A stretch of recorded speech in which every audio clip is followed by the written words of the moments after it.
Beyond the major genres such as romance and hagiography, 15th century English preserves a small but sizable number of comic narratives in verse. Most take place in a contemporary setting, if not necessarily a very realistic one, and their plots usually revolve around deception, trickery, and humiliation. As literature, the texts are chiefly noteworthy for the lack of critical coverage they've received. Apart from the valuable, if overlapping, anthologies of Melissa Furrow and a few Victorian and early 20th century collections, they failed to attract the systematic editorial treatment given to comparable traditions in French, Dutch, or German, and most of them have garnered little sustained analysis. There are perhaps good reasons for this neglect. They are difficult to generalize, and their preservation is scattered and haphazard, with most surviving in single manuscripts or in early printed chapbooks. Yet, despite the critical challenges they present, the texts themselves have some importance as key examples of 15th century popular reading. They were popular in the fullest sense of the term, representing not only a demotic level of late medieval culture, but gaining sufficient currency to become one of the few literary elements from the period to endure beyond the Reformation. In some cases, they were still being read and published into the 19th century. Clearly, such remarkable tenacity prompts questions about the resonances they had and the needs they fulfilled for a readership that obviously valued them. And when scholarship has paid attention to the text, it's usually read them against the French fablio. Almost inevitably, criticism has either compared them to this earlier tradition or treated them as an offshoot or equivalent of it. This identification is most visible at a taxonomic level.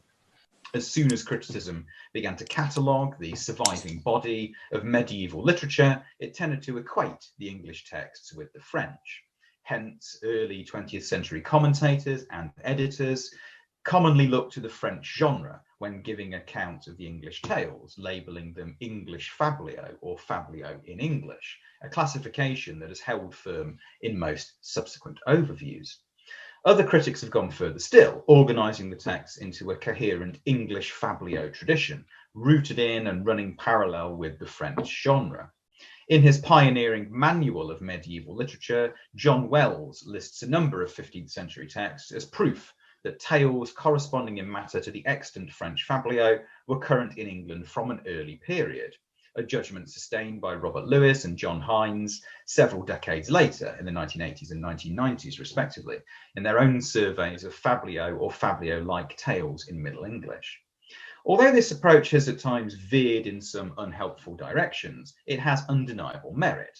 The fablio is, of course, an obvious counterpoint for the English comic narratives.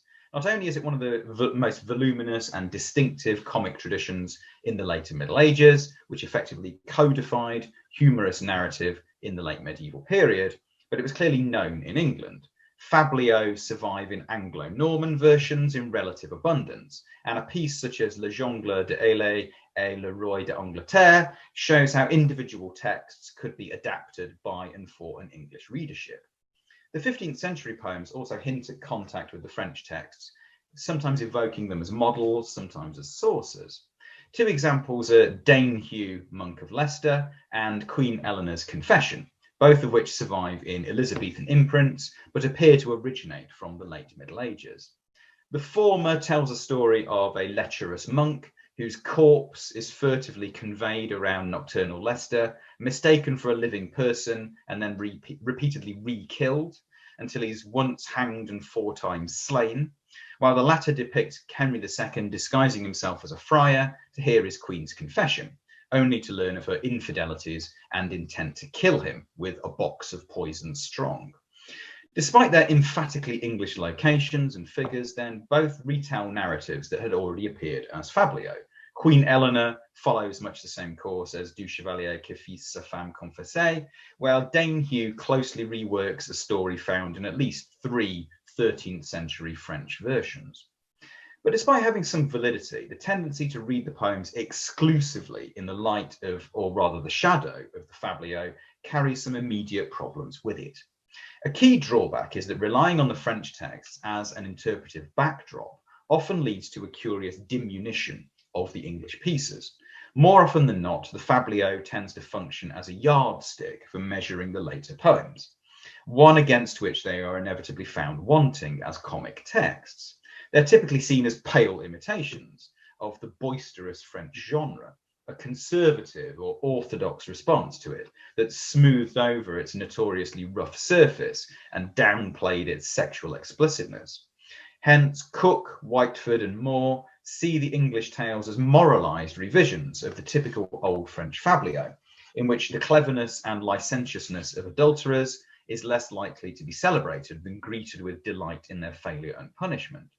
Similarly, Nelson and Thompson, despite their detailed and sympathetic treatment of the text, also warn that they fall short of the expectations established by our reading of Chaucer's fabliau and their French and Italian counterparts, citing a general lack of subversion and eschewal of typical deception.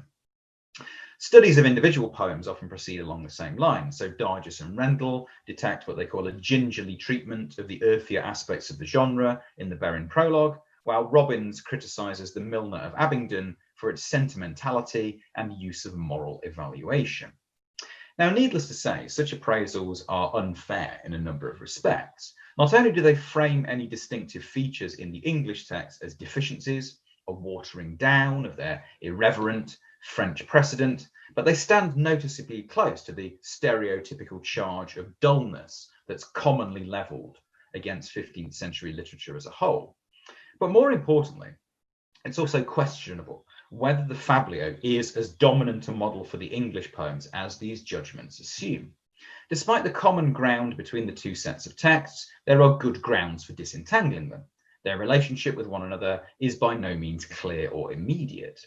The most obvious barrier is chronological. The French text's heyday seems to have ended by the turn of the 14th century, and it's relatively clear that comic narrative did not really find a foothold in English until Chaucer. But there are also further, more important ways in which the English tales separate themselves from the French. Often their choice of material seems to connect them to different, larger contexts instead. In particular, several show a closer proximity with oral tradition. Cases in point are the Lady Prioress, the Tale of a Basin, and above all, the Friar and the Boy.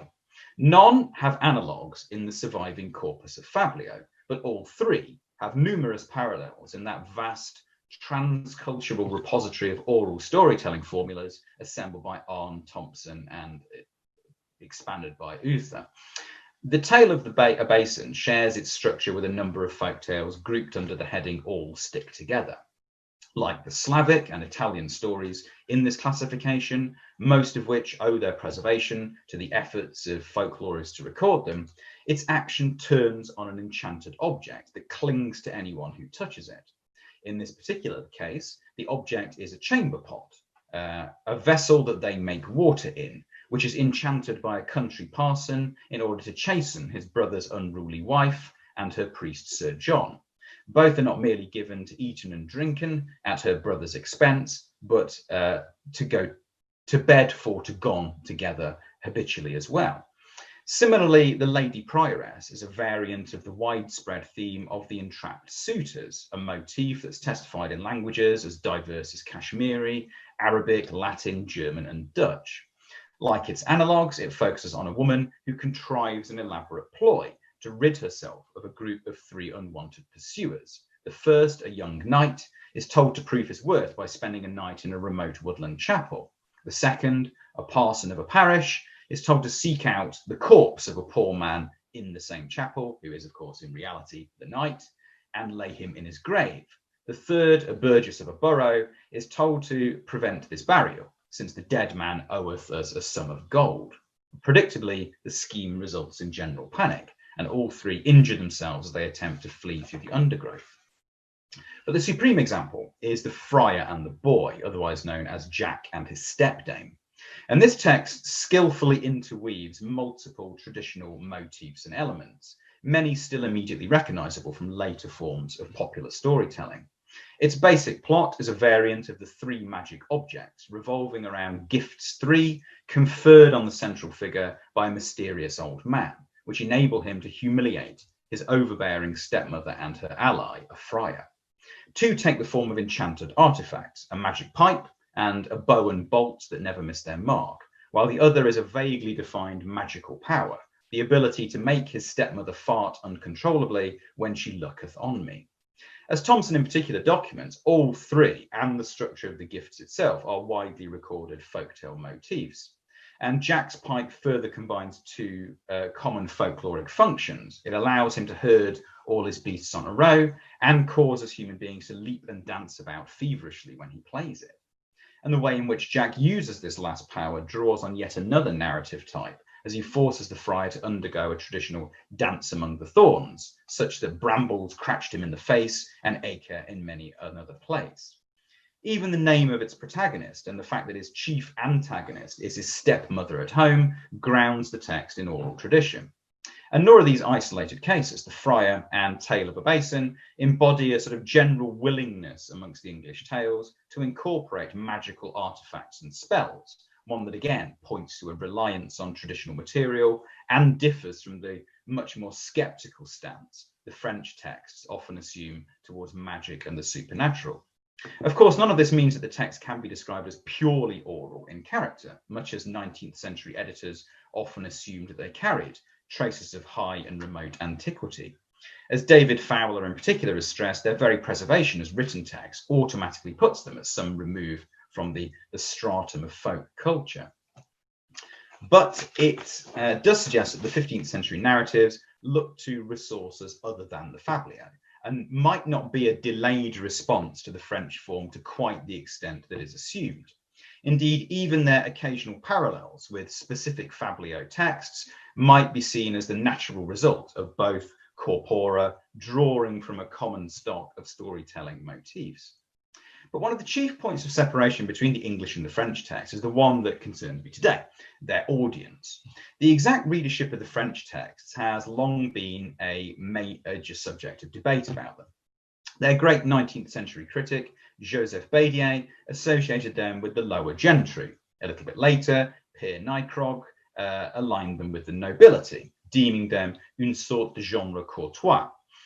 Jean-Charles Payen instead proposed that their chief readership was comprised of unbeneficed clerics in minor orders, or clercs marginaux, a point also argued by Charles Muscatine on the basis that students proved to be the erotic heroes of many texts. To complicate matters still further, Jean Rickner has argued that a range of social groups read them, noting that they are often adapted in manuscripts to suit the needs of different audiences. And the readership of the English text, on the other hand, tends to be more uniform and more readily locatable. While there is evidence that they were known to a mixed constituency of readers, they seem to have had a special appeal for the urban middle-class readership that can be loosely defined as mercantile. Where the compilers of the collections in which they're preserved can be identified, most tend to belong to this social group. Two key examples are Ashmole manuscript 61 and Balliol manuscript 354. Both are very famous collections, and both dedicate a significant proportion of their contents to texts of this type. The former contains Sir Corneus, Sir Clages, and King Edward and the Hermit, while the latter is an especially rich cache of humorous narrative material, preserving the only copy of the Gossips' Meeting, an early text of the Friar and the Boy, and a clutch of briefer narratives gathered under the collective heading Diverses Short Tales and Ballads. And both are self-evidently what we can broadly call amateur productions. They're put together by urban professionals for their own usage. The Balliol manuscript was assembled between about 1500 and about 1536 by Richard Hill of Hill End, a freeman of the Merchant Adventurers of London, and the Ashmole manuscript seems to have been compiled in the 1480s by a craftsman or tradesman resident at Leicester, and known only by his signature Rat or Rate. Whoever he may have been, Rate's social status is made clear by his inclusion of the Debate of the Carpenter's Tools, a piece so densely technical in its vocabulary that it would be virtually impenetrable to a non-artisanal reader. And even when collections indicate possession outside this social level, the evidence often proves to be mixed and can at times lead back in this direction. Cambridge University Library manuscript FF 548 is a case in point. The manuscript preserves the Tale of the Basin, King Edward and the Shepherd, and one of 3 copies of the Tournament and Feast of Tottenham that I'll talk about a bit later on.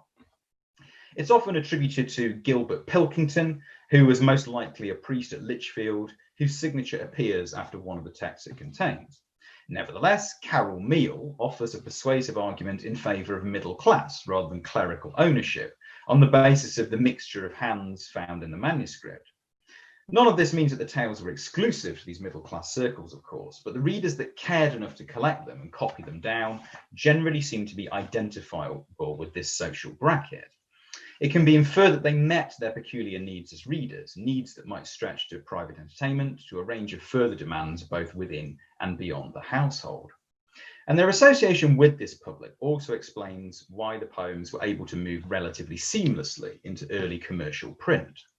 Quite a considerable number of pieces owe their survival to the press. Some cases, such as Dane Hugh and Copeland's edition of The Smith and His Dame, both of which were published in the late 1560s, show that printers were confident of the economic viability of tales, even at some distance from their presumed composition.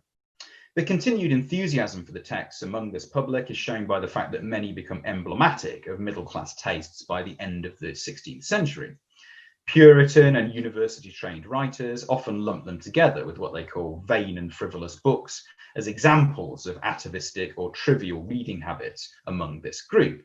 So Arthur Dent, Thomas Nash, Anthony Mundy cite The Friar and the Boy, Johann Splinter, and a number of other texts in their attacks on the undiscerning judgment of the bourgeois audience.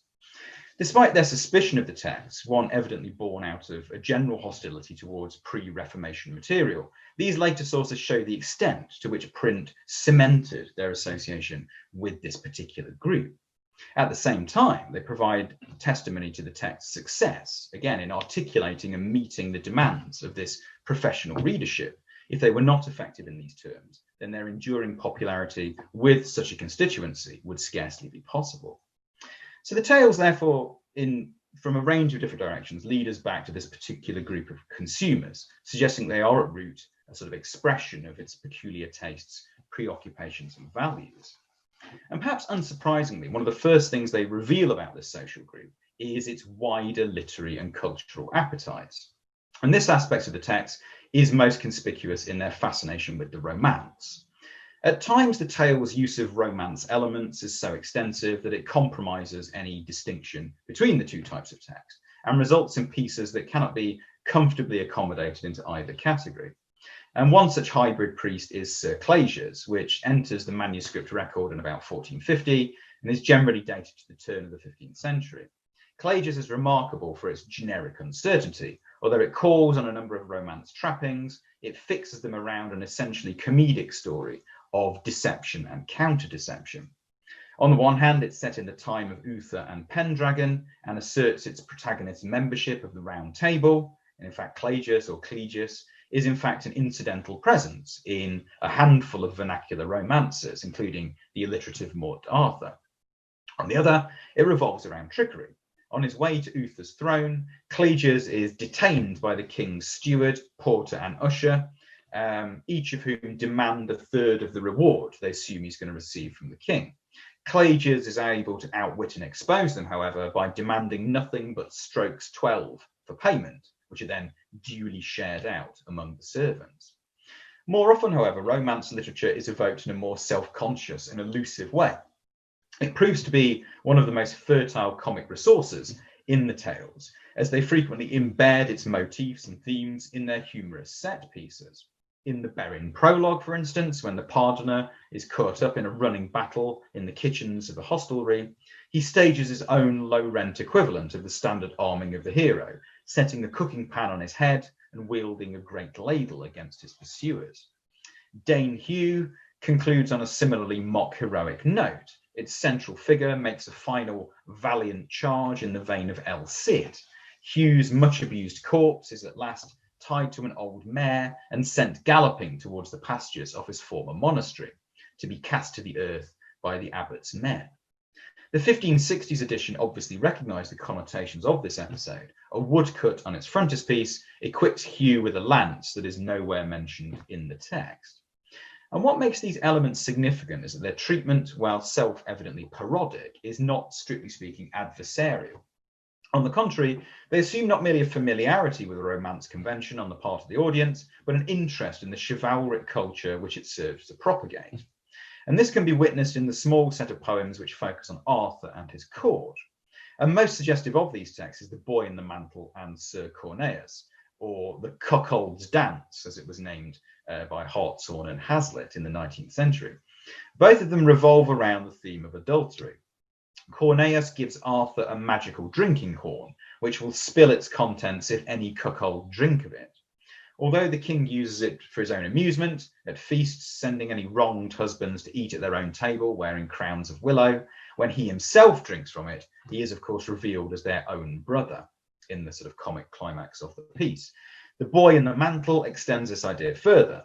It details the further humiliation of Arthur's queen and court with an expanded repertoire of enchanted artifacts, including another drinking horn and a cloak that exposes any wife that hath once done amiss, in a very literal way.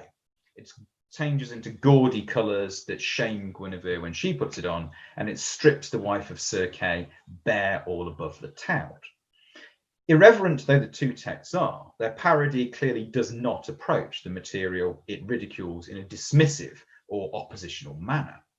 Rather, they actively rely on the reader having existing and detailed knowledge of the Arthurian cycle from which they're drawing.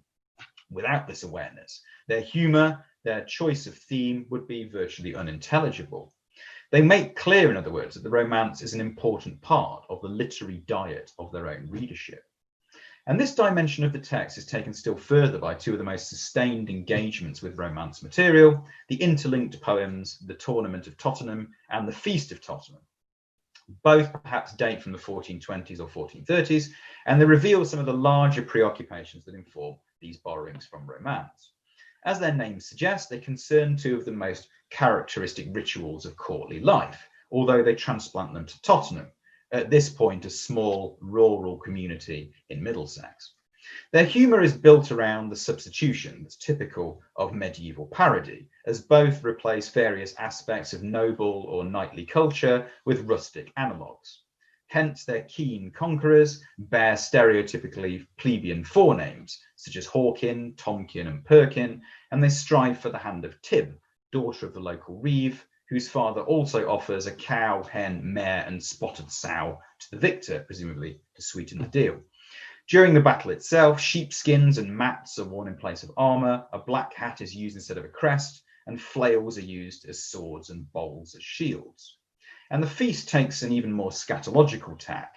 Its supposedly luxurious dishes are served from a muck cart and include tarts baked with dung sticks, which presumably means cow shit. Its dancing reaches a crescendo when Tib let a fart for stumbling at a stool. And heraldry is also a recurring target in both texts. The farmers carry banners made of rat skins, emblazoned with plough blades and cowbells.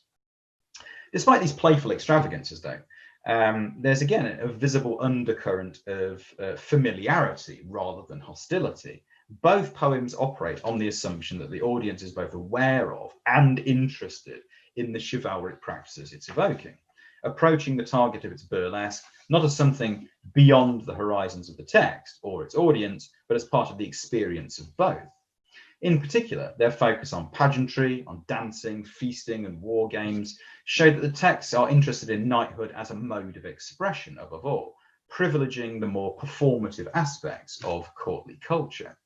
And this focus speaks, it might be said, to a degree of social ambition, perhaps, amongst its readership, since these facets of knightly culture are also its most imitable.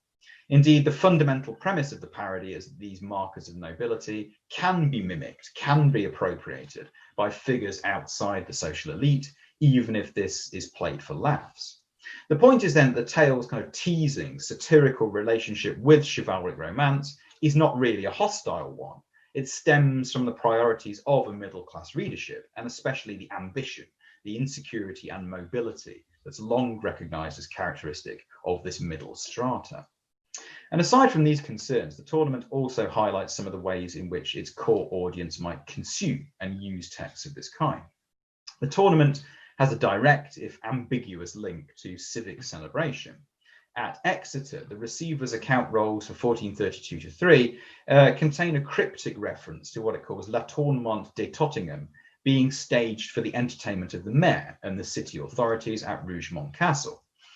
Whether this alludes to some sort of performance of the text that we now have, or to the staging of a burlesque melee akin to the one it describes, it still indicates some tie to the ritual life of urban culture. At the very least, both the record and the poem seem to show a common vocabulary of comic images between the poem and potential performance. And a number of other narratives seem to emanate from this same broad milieu. Berrien and its prologue might owe its existence to a similar occasion, if Peter Brown is correct in tying it to Canterbury's 1420 Jubilee celebrations. And two texts linked to Sir Thomas More and its circle have probable links to urban banqueting. More's own merry jest how a sergeant would learn to be a friar most likely formed part of the revels at Lincoln Inn in the 1490s. A bit later, the merry jests of Widow Edith, written by More's servant Walter Smith, probably started life as entertainment in his household. Even in the absence of such contextual clues, similar connections can be inferred from the texts themselves. Although it's not clear whether it was composed for an urban audience or for the provincial gentry, Sir Clagius also shows kind of obvious ties to seasonal revelry. Its emphasis on Christmas feast and on minstrelsy make these origins clear. And the Boy in the Mantle and Sir Corneas might be seen in the same light, given the prominent roles that drinking and feasting play in their action. So what seems to lie behind many of the tales, therefore, is the social activity that we'd expect of kind of middle-class urban professionals, guilds, confraternities, other civic associations, or perhaps the analogous activities in the households of the lower gentry, and the celebration and conviviality that were such important means of generating cohesion among their members. And this celebratory context imprints itself on the tales in a number of different respects.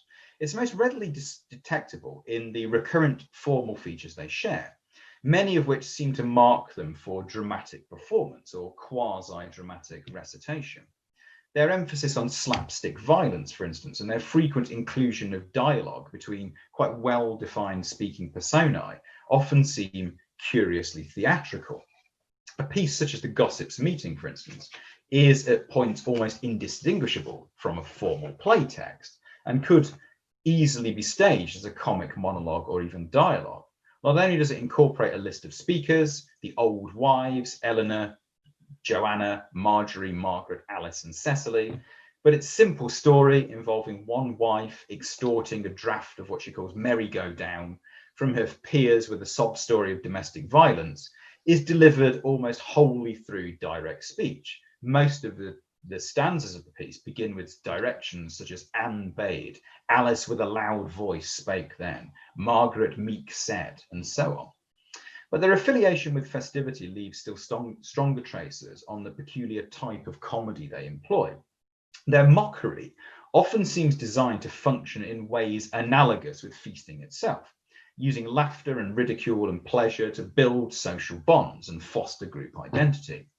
At the conclusion of Clagius, for instance, the punishment of the three servants takes the form of a scene of unifying communal mirth, one that explicitly brings together disparate elements in Uther's court. The text reports how the lords laugh, both old and young, at the servants being thrashed, using the spectacle of their punishment to draw together even opposing parties in one shared response, one in which it invites its readers or hearers to participate. The mockery of the tournament and feast works in a sort of comparable but distinct way. The two poems' caricature of the peasantry exploits the power of ridicule to draw defining boundaries between and around groups. By inviting laughter at the expense of all the swincares, as it's called, and by characterizing them as their own discrete bachelry, sort of group of knights with their own parallel rituals, it consolidates the viewers or the hearers as a distinct body set apart from this other imagined community. The Gossips' Meeting performs much the same function. Its clear strand of anti-feminism, which it shares with many of the poems in Richard Hill's collection, reflects and reinforces the staunchly masculine environment of the guild halls. So the unifying function of the poems is further enhanced by the fact that they both depict their rival groups as faulty in their own attempts at community building. The peasants of the tournament remain in violent opposition with one another, and the solidarity of the gossips crumbles after Anne fails to stand her ground. So quite often then, the texts seem to act much like the joke rites described by the anthropologist Mary Douglas and used by Jean Goodich to discuss community building comedy and urban drama. Their humour is clearly deployed to foster fellowship, contact within a group, demarcating its limits by identifying and deriding outsiders, declaring its internal unity through mutual participation in mockery and laughter. And while celebration provides a suggestive context for many of the tales then, other examples appear to have served different and less public functions. In particular, The Friar and the Boy shows how other priorities might shape narratives of this kind. Now, in some respects, this is the most important of the 15th century tales. It's certainly the poem that attained the widest and longest circulation. It survives in 4 manuscripts and 1 early printed edition. It's also included in Bishop Percy's transcription from a lost exemplar. And many of its medieval witnesses bear the hallmarks again of mercantile or artisanal ownership. As well as Hill's collection, it also occurs in Bodleian Library Rawlinson C86, a complex sequence of booklets that often hints at metropolitan provenance, whose various signatures have been traced to tradesmen involved in salting, ironmongery, goldsmithing, and scrivening. And The Friar attained an impressive longevity too, boasting an unbroken publication record well into the Georgian period. The short title catalogues of Redgrave and Pollard, Winged and Snyder and Smith cite 7 editions between 1545 and 1698, and no fewer than 35 chapbook editions between 1700 and 1800. And the Stationer's Register also mentions 3 further imprints from 1558, 1569, and 1640 that are otherwise untraceable. And its place in the bloodstream of early modern culture can also be judged by the allusions that it often prompts. It features amongst Burton's list of examples that prove music a sovereign remedy against despair in The Anatomy of Melancholy. And in 1601, it provided apparently the collardation for a mock sermon delivered at Lincolnshire. In 1680, it even gained a sequel in which Jack continues his campaign of revenge against the friar after he seduces a maid the boy loves. Perhaps most remarkably of all, its reach gained an international scope as well as being printed in colonial America at some stage in the early 16th century. It was translated into a Dutch farce printed at Antwerp and Amsterdam. In this last case, its transmission was no doubt again the result of close commercial ties between England and the Low Countries, and it underscores once again the special appeal of texts like this to mercantile readers. And clearly this extraordinary endurance speaks to the continued utility of the tale and its ability to answer the requirements its core audience asked of it. Indeed, there's a case to be made for its near uniqueness in terms of satisfying these needs. Nicholas Orme has suggested that the story might be approached as a rare early example of a text intended for children, if not the only example, he says, of a medieval story written chiefly for the interest of the young.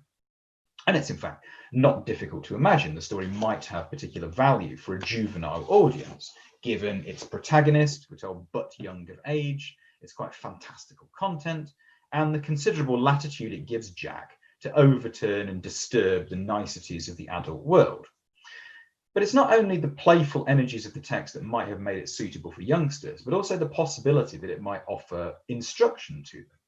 The manuscripts provide some broad hints that early readers might have prized it for its educative potential. The poem often occurs in collections that show a marked interest in the training and deportment of the young. Janine Rogers has written about Richard Hill's selection of material in these terms, but the same priorities are perceptible in other copies too. So Oxford Bodleian Library Rawlinson C86 includes an extract from Peter Idley's Instructions to his Son, a series of sententious couplets outlining, amongst other qualities, the property of a gentleman, and the popular advisory poem Stans Pure ad Mensam, which is often attributed to Lydgate. In Cambridge University Library EE 435, the poem likewise appears with the courtesy poem The Little Children's Little Book. In other words, the tale is often preserved in collections that reflect the household as a venue for instruction, among pieces that are concerned with imparting the behaviours and duties appropriate especially for middle-class sons. And while the presence of this rough-edged, scatological, comic text in this sort of company might be surprising in some ways, there are some striking ways in which Jack's story fits the aims of these texts. Although it's by no means a didactic poem, and no doubt owes its remarkable success to its playful and boisterous elements, its overall course serves to demonstrate the importance of good conduct, especially as it relates to the responsibilities of adult masculinity. Most obviously, Jack's ability to overcome his stepmother and the friar is presented as a reward for an act of charity. It is, after all, the result of him sharing his meal with the old man who was hungered sore. At the same time, however, it also carries further implications. The gifts 3 also equip him with the means to reimpose order on his household without compromising it himself. Both of these opponents in the text, the stepmother and the friar, are effectively rogue elements that have succeeded in disturbing the structure of the home from within. The stepmother's campaign against Jack, far forth as she durst, is an assault not only on the boy, but on the authority of his father, whose judgment she's able to compromise by convincing him, despite his initial reluctance, that his son is a shrewd lad. The friar, likewise, by aligning himself with the wife, recalls the idea of a penetrantes domos, or stealer into homes, a standard accusation against the mendicant orders in medieval polemic and satire, which Wendy Scase, in the audience there, has written quite extensively about. Through his tricks, Jack is able to contain and expel these dual threats to the household and its order. Crucially, he's able to do so in a way that respects its rightful hierarchy, rectifying the oversights of his father without displacing or undermining him. The friar and the boy then reflects and encourages one of the central responsibilities of the late medieval householder. Not only does its preservation reflect the commitment householders had to the correct upbringing of their sons, but its story shows a boy attaining a key aspect of middle-class manhood, albeit in a sort of comic flavour. Despite its unusual focus, the friar highlights another set of functions the mercantile readership might ask tales to perform, at least partly concerns the inculcation of sons into maturity and responsibility. And in fact, it's not actually alone in these concerns or approach. The tale of the basin is, if anything, even more explicit in the stress it lays on the proper exercise of paternal responsibility, even though its central characters are all adults rather than children.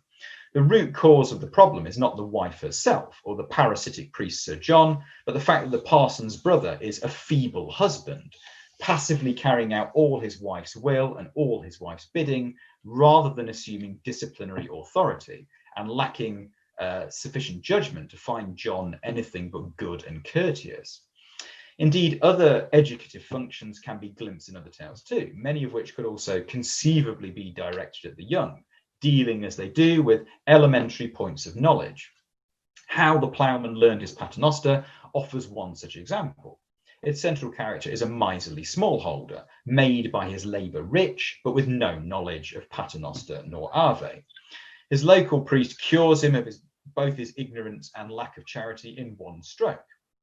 He sends a sequence of 40 poor men bearing names like Pater, Noster, Qui is in Celis, and so on, to help themselves to his stocks of wheat, corn, and ale. When the smallholder complains to the priest the following day and lists the names of the offenders in a row, he finds that he has committed the prayer to memory.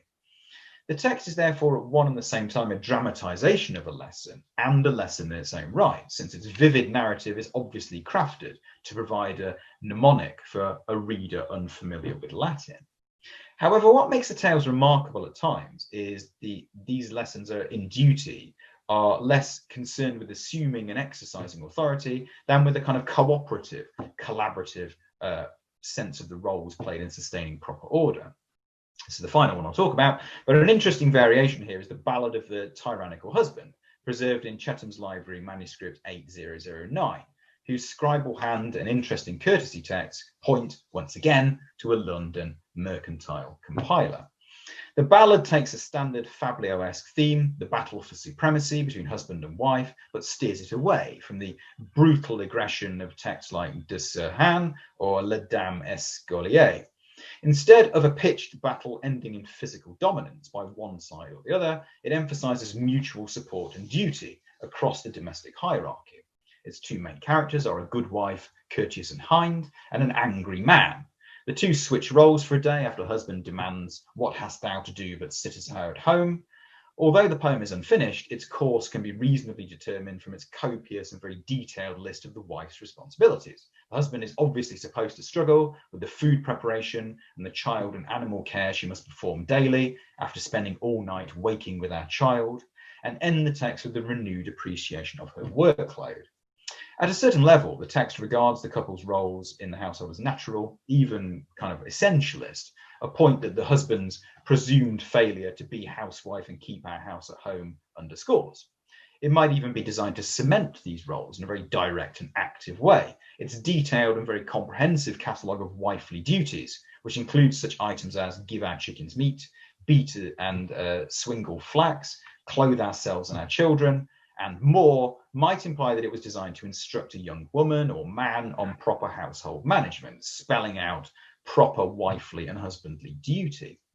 Nevertheless, even though it also ultimately stresses the perils of transgressing behavioural norms, the text takes quite a nuanced approach towards them.